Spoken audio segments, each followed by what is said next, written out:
Vamos a ver polígonos. ¿Y qué es un polígono? Básicamente es una figura geométrica encerrada por segmentos de recta, es decir, lados rectos, y de alguna forma la intersección entre dos lados se conoce como vértice.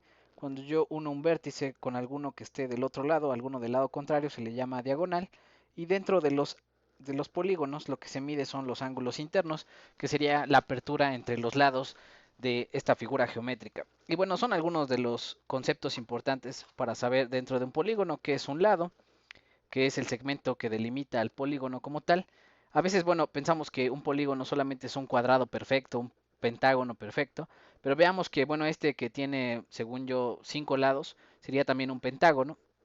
A pesar de que sus lados no midan lo mismo y sus ángulos no midan lo mismo, sigue siendo un polígono.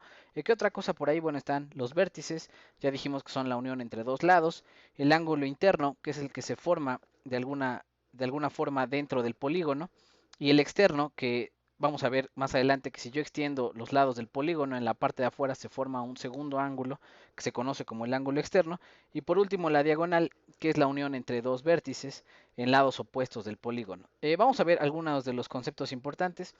El primero sería, bueno, la clasificación por el número de lados. Normalmente para referirnos a los polígonos utilizamos sus nombres y los nombres comunes, bueno, tienen que ver con los lados. 3 triángulo, 4 cuadrilátero, no se llaman cuadrados. Es un clásico error pensar que teniendo 4 lados se llaman cuadrados, se llaman cuadriláteros. Cuadrado es el que tiene 4 lados del mismo tamaño. Y bueno, pentágono, hexágono, heptágono, etcétera. Y a veces se confunden con los de las decenas, que sería dodecágono, tridecágono, etcétera. Normalmente son los más importantes. Algunos de los que tienen nombre extraño, por ejemplo, sería el icoságono. Y siempre que tienen esta parte de deca, significa que son 12, 13, 14, alguno de arriba de la decena, ¿no? ¿Qué otra clasificación hay entre los polígonos? Existen los polígonos cóncavos.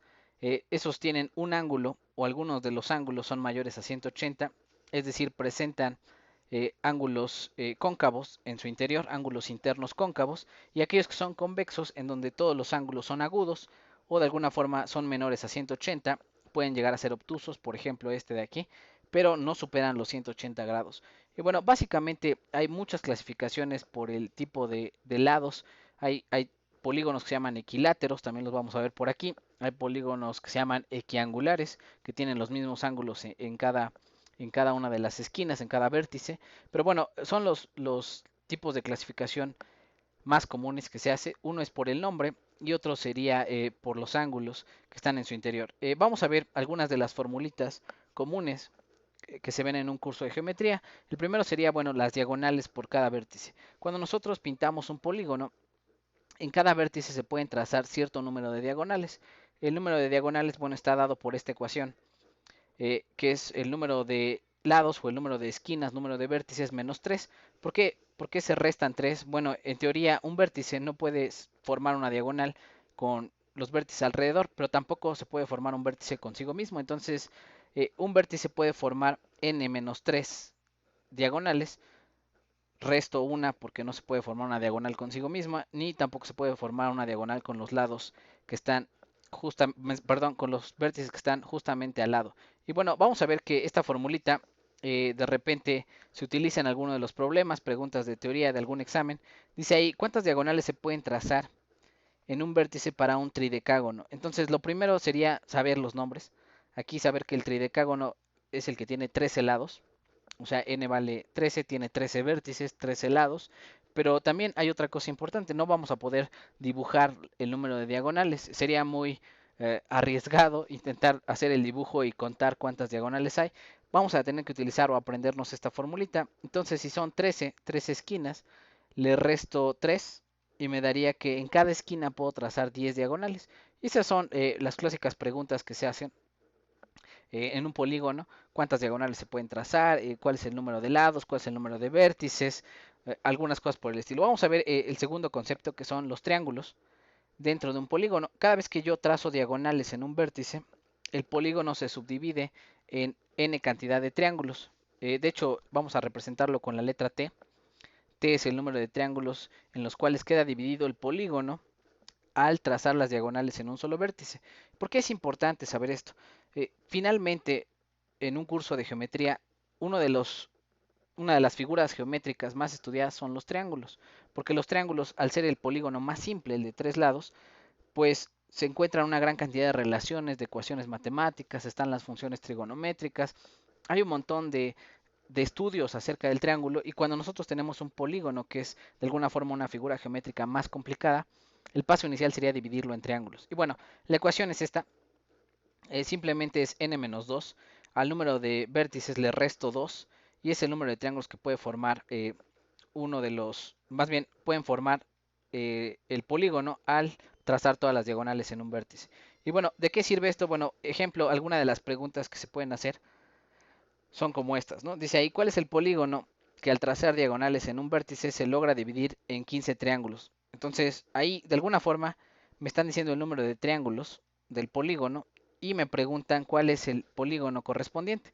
Entonces, de alguna forma conozco T, el número de triángulos, conozco el número de triángulos que valen 15, se divide en 15 triángulos, pero no conozco cuál es el polígono correspondiente. ¿Qué hay que hacer? Bueno, pues simplemente saberse la ecuación y hay que despejar n. El 2 que está restando lo pongo del otro lado, sumo 2 y me queda que el número de esquinas o el número de lados del polígono es el número de triángulos más 2, ¿no? Y en este caso, bueno, se trazaron 15 triángulos al dividir el polígono con un vértice y entonces el polígono sería el que tiene 17 lados o 17 vértices, que el nombre sería el que heptadecágono. Y bueno, esos serían algunos de los ejemplos de aplicación de este tipo de fórmulas. Por supuesto, intentar hacer el dibujo, etcétera, es bastante complicado, por eso la gente en matemáticas formula estos teoremas, estas ideas de cómo relacionar el polígono con triángulos o con las diagonales en un vértice. Vamos a ver el siguiente, que también es un ejemplo clásico en los libros, que es el número total de diagonales que se puede trazar en un polígono. Y vemos que tiene que ver con esta ecuación, que de alguna forma, bueno, es el número de diagonales en un solo vértice, y luego esas diagonales que puedo trazar en cada vértice, la multiplico por el número de vértices que hay, y lo divido entre 2 porque al momento de trazar una diagonal ya estoy ocupando por 2 a dos vértices al mismo tiempo. Entonces, bueno, básicamente es la razón de esta ecuación. Y vamos a ver cómo se utiliza. Aquí, bueno, vienen algunos ejemplos. ¿Cuál es para el cuadrilátero, que tiene 4 vértices? ¿Cuántas diagonales se pueden trazar? Se pueden trazar 2. Para el pentágono, que tiene 5 vértices, se pueden trazar 5 diagonales y así en adelante, ¿no? Vamos a ver un ejemplo. Dice ahí, ¿cuál es el polígono en el cual se pueden trazar 54 diagonales en sus vértices? Entonces me están dando el total de diagonales, es decir, cuántas diagonales se pueden trazar en todos sus vértices en total, y me dice que son 54. Por supuesto, sería muy difícil dibujar y pensar cuál es el polígono en el cual se pueden trazar 54 diagonales. Hay que conocer la formulita y de alguna forma no conozco el polígono, no conozco el número de vértices o el nombre del polígono. Vamos a tener que hacer un despeje. Y vamos a ver que en esta ecuación, si yo conozco el número de diagonales totales, y despejar a n me va a requerir resolver una ecuación cuadrática. Y bueno, si no han visto ecuación cuadrática, pues les recomiendo que revisen primero cómo resolver una ecuación en donde está la variable algebraica al cuadrado. Pero bueno, vamos a intentar hacer el ejercicio en el cual el número total de diagonales son 54. Y bueno, sustituyo, las diagonales son 54 y despejo el 2 que está dividiendo. Lo pongo del otro lado, multiplico por 2, me queda 108. Y luego aquí hago propiedad distributiva, n por n me queda n cuadrada y n por menos 3n. Y bueno, ya me queda mi ecuación, lo único que tengo que hacer es igualar a 0 para poderlo poner en la forma general de la ecuación cuadrática. Este que está positivo del lado izquierdo lo pongo del lado derecho negativo y me quedaría esta igualdad. Me quedaría n cuadrada menos 3n y este en vez de positivo del otro lado me quedaría negativo menos 108. De ahí distingo quién es a, b y c, mis términos de la ecuación cuadrática. A es el que está, siempre es el que está con n al cuadrado, b es el que está con n solita o n a la 1 y c es el que no tiene n o el término independiente. Y bueno, con estos se utiliza la famosa fórmula general, menos b más menos raíz cuadrada de b cuadrada menos 4ac entre 2a. Es una de las ecuaciones más conocidas de álgebra. Para resolver las dos hay dos respuestas, una con más y una con menos, para la ecuación cuadrática correspondiente. Por supuesto, bueno, ahí vamos a reemplazar los valores. El menos 3 que es b va en esta zona, hay un doble menos, uno es de la fórmula, uno es de que b es negativo. Luego b cuadrada, aquí el cuadrado va a cancelar el signo negativo y aquí 4 veces a por c. A vale 1, c vale menos 108, entre 2a, 2 veces 1. Haciendo las cuentas, bueno, aquí menos con menos me da más 3. 9, perdón, 3 al cuadrado da 9 positivo, menos en un cuadrado se cancela. Aquí menos con menos se va a hacer más y 4 por 108 me da 432. Hago la suma dentro de la raíz, me da 441 y bueno, la raíz de 441 ahí en la calculadora me da 21. Que sería, bueno, 21 por 21 son 441, por eso la raíz vale 21. Y simplemente voy a tener que tomar eh, la raíz que me dé positivo. Pensemos un poquito aquí en los signos. Si yo tomo el signo positivo, 3 más 21 me da 24, entre 2 me da 12, sería una respuesta. Pero si tomo el negativo, aquí en vez de positivo tomo el negativo, sería 3 menos 21, ya me dio negativo. Me da una cosa como menos 18, entre 2 me da menos 9. Por supuesto no existe un polígono con menos 9 lados, entonces tomo siempre el resultado que sea positivo y este me dice que es un dodecágono, el polígono en el cual se pueden trazar hasta 54 diagonales en total entre todos sus vértices. Entonces, bueno, una moraleja, ¿verdad? Ya vieron todo el procedimiento. Una moraleja sería utilizar esta en forma de tanteo para encontrar la respuesta. Yo estoy intentando, vamos a poner aquí el ejemplo por tanteo, yo estoy intentando encontrar el polígono con 54 diagonales en total, entonces simplemente supongo un número, vamos a poner aquí un número n igual a 5, ¿no? Y entonces sustituyo aquí el 5 y digo, ok, 5 menos 3, ¿cuánto me da? Lo estoy haciendo por tanteo. Vamos a poner aquí 5 menos 3, 5 menos 3 me daría 2 y 5. Este es 2 por 5 me da 10, entre 2 me da 5. Entonces ya vi que el pentágono se pueden trazar 5 diagonales en total, entonces me quedé muy corto, ¿no? Tengo que obtener un polígono con 54. Ok, vamos a mover el n. Vamos a pensar que ahora son, yo que sé, 14. Y hago la cuenta, serían 14 menos 3 por 14 entre 2. Y bueno, 14 menos 3 serían 11. Y 11 por 14 sería 14 por 11 entre, entre 2. ¿Cuánto les da? Sería 140, 154 entre 2, 154 entre 2, que me daría una cosa de 77, según yo. Entonces no es el de 14, de hecho aquí ya me pasé. Por tanteo diría son 77. Ya me pasé, está entre 14 y 5, ¿no? Ya vi que el 14 es demasiado grande, el número de vértices. Entonces me voy para abajo y así poco a poco, ¿no? Podríamos resolver de esa forma por tanteo. Finalmente, bueno, a veces es más fácil evaluar esta operación que hacer toda la fórmula cuadrática y resolver de forma precisa y correcta el ejercicio. Bueno, vamos a ver, bueno, eso solo un atajo, un truco para intentar resolverlo. ¿Cuál es el otro? Vamos a ver el concepto de ángulos internos. ¿Qué es un ángulo interno? Bueno, dentro del polígono, el ángulo que está entre sus lados se les llama ángulos internos. Y hay un teorema en el cual dice, bueno, la suma de ángulos internos siempre tiene que ver con esta ecuación 180 grados por n menos 2. Es decir, si tengo un pentágono, pues aquí sustituiría n igual a 5, menos 2 me daría 3 en un pentágono, 3 por 180 sería lo que tiene que dar la suma de los lados de un pentágono. Y bueno, vamos a poner aquí el ejemplo, de hecho este es el pentágono. Dice ahí calcular el valor de la variable algebraica y todos los ángulos internos del siguiente polímero, perdón, es que polígono, ¿no? Aquí lo corrigió, polígono. Ok, polígono. Ok, de alguna forma dice ahí está en sistema sexagesimal, que quiere decir que todos los ángulos son grados. Entonces, me doy cuenta, cuento cuántos lados hay y digo, son 5, es un pentágono. Como lo habíamos dicho, hago la cuenta y digo, ok, 5 menos 2, sustituyo n por 5, 5 menos 2 me da 3, 3 por 180 me da 540 grados. ¿Qué quiere decir? Que la suma de todos los ángulos internos o interiores tiene que dar 540. Voy a hacer la ecuación, voy a plantear la ecuación y digo que la suma de todos los ángulos, déjeme poner aquí la vista dividida, la suma de todos los ángulos de esta figura geométrica tiene que dar 540. Y ahí están los ángulos, ¿no? El primero sería 3x más 40, que sería esta parte. Luego sigue 134, que sería el ángulo de aquí abajo. Luego 104, el ángulo de esta esquina. Y luego 5x más 80, el ángulo de la esquina superior. Y 142, este ángulo que está por acá. Sumado todo, esto tiene que dar 540.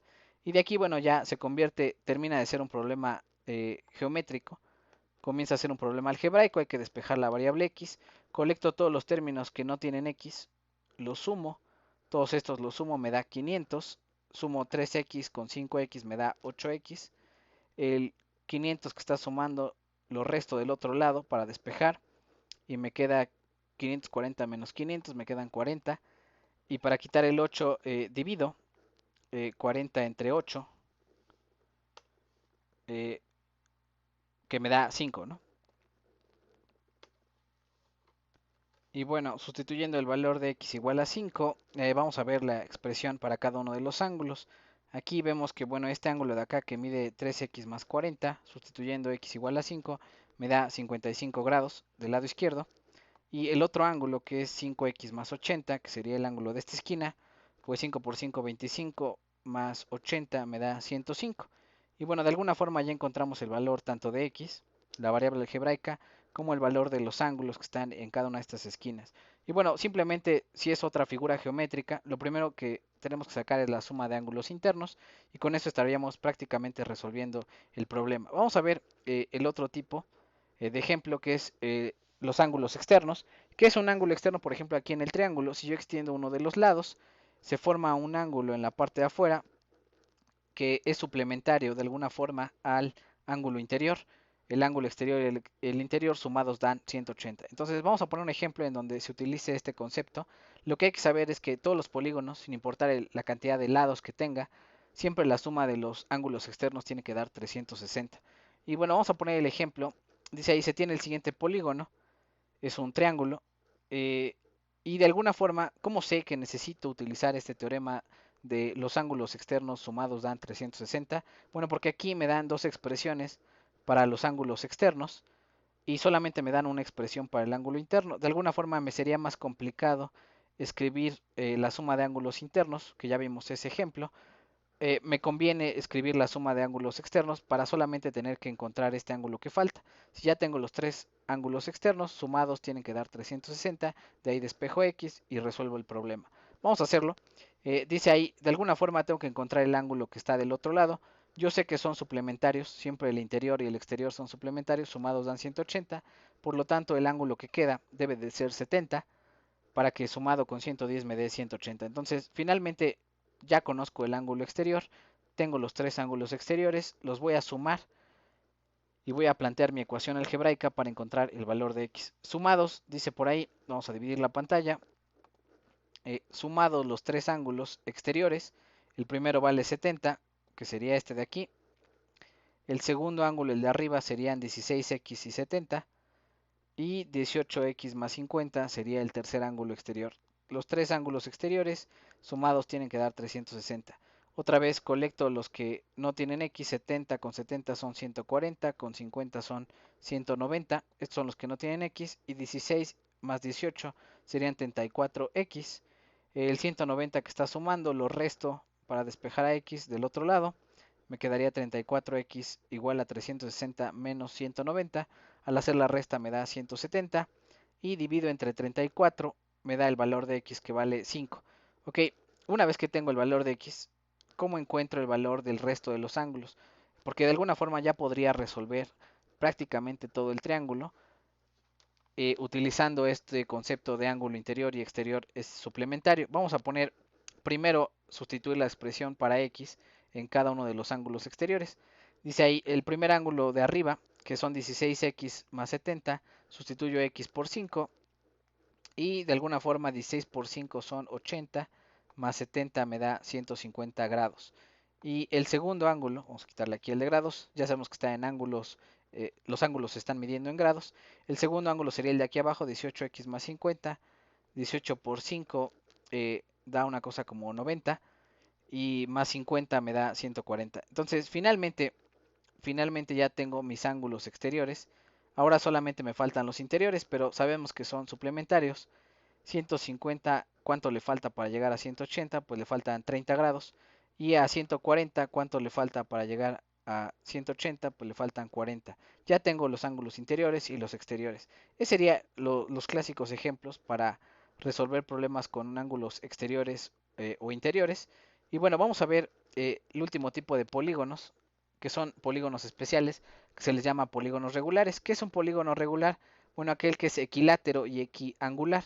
¿Qué significa estos conceptos? Equilátero significa que los lados miden lo mismo y equiangular que el ángulo interno entre todos los lados es el mismo, es decir, es una figura con alta simetría. Y bueno, algunos de los elementos adicionales, por supuesto, existe la diagonal, el lado, el vértice y algunos elementos que son comunes con el resto de los polígonos, pero este tiene un radio. ¿Qué es el radio? Pues la distancia del centro, que también este polígono podríamos decir que es de los únicos que sí tiene un centro bien definido. Eh, los demás se podrían llamar centroides, una cosa por el estilo. Pero bueno, en el centro hacia uno de los vértices, a eso se le conoce como el radio de un polígono. La apotema sería a 90 grados de los lados, justo en el punto medio, se puede trazar una línea a la cual se le llama la apotema. Y bueno, el radio, si yo al radio le resto la apotema, me queda un término extra que se le llama la sajita. Bueno, son algunos de los conceptos clásicos de los polígonos regulares, que es el centro, que por supuesto los polígonos regulares tienen un centro bien definido, que es el radio, la distancia entre el centro y uno de los vértices, que es la apotema, la distancia entre el punto medio a 90 grados, lo uno con el centro del polígono, y que es la sajita, bueno, el restante para lograr la distancia radial de nuestro polígono. Y bueno, este tipo de elementos como la apotema también se utilizan en fórmulas de perímetro y área. Y bueno, hay que saber cómo se calcula o cuál es el elemento geométrico. Vamos a ver algunas de las cosas importantes para los ángulos interiores de un polígono regular. En un polígono regular, bueno, la suma de ángulos internos se calcula con la formulita que ya habíamos visto, el número de triángulos, que es n-2 por 180, entre el número de lados. Como voy a sumar todos los ángulos y lo divido entre el número de lados, esta sería la formulita. Y vemos que con esta formulita se puede sacar el ángulo interior para un pentágono, un hexágono, un octágono, etcétera, ¿no? Si yo les pregunto cuál es el ángulo para un nonágono, pues simplemente sustituyo aquí en la fórmula n igual a 9, hago la cuenta y me dice cuál es el ángulo que yo debo de trazar para tener un polígono perfectamente regular con el mismo ángulo en cada vértice. Y el último, bueno, por supuesto el ángulo exterior de un polígono regular, pues como la suma siempre da 360, se divide entre el número de vértices y bueno, ahí están algunos ejemplos de cómo calcular el ángulo exterior para algunos polígonos regulares. Y bueno, el último tipo de polígonos que vamos a revisar son los cuadriláteros. ¿Qué especial tienen los cuadriláteros? Bueno, algunos de ellos tienen un nombre específico. Por ejemplo, el cuadrado es aquel que tiene los cuatro lados iguales y todos los ángulos son de 90 y tiene una alta simetría. El rectángulo, bueno, tiene menor cantidad de simetría y tiene lados paralelos iguales del mismo tamaño. Los ángulos valen todos 90. Y bueno, en este caso hay algunos problemillas por ahí en el cual se puede simplificar las fórmulas de área, perímetro, etcétera. Y bueno, por ejemplo, el paralelogramo tiene la característica, perdón, el rombo tiene la característica de los lados ser iguales, pero los ángulos no valen 90 grados. Y aquí, si yo tomo dos ángulos juntos, son suplementarios, es decir, la suma da 180. Y se pueden plantear algunas ecuaciones para estos cuadriláteros, al igual que, bueno, el romboide, también son ángulos suplementarios que están juntos, le llaman contiguos, pero además tiene paralelas y las distancias miden lo mismo. Tiene un cierto grado de simetría. Se pueden plantear algunos teoremas o ecuaciones sobre algunas de estas figuras geométricas. Por supuesto, bueno, todos estos se consideran paralelogramos porque tienen lados paralelos. Y ya cuando no tienen lados paralelos o tienen alguna forma diferente, se les conoce como trapecios. El trapecio rectángulo, bueno, es aquel que tiene dos ángulos rectos, dos ángulos de 90 grados. Y el trapecio isósceles es aquel que tiene, bueno, dos lados paralelos y dos lados del mismo tamaño que no son paralelos, pero sus ángulos son suplementarios. Vean que en estos dos, en el trapecio rectángulo y en el isósceles se tienen ángulos suplementarios, se pueden plantear algunas ecuaciones al respecto. Y el último, que es totalmente irregular, es el trapezoide.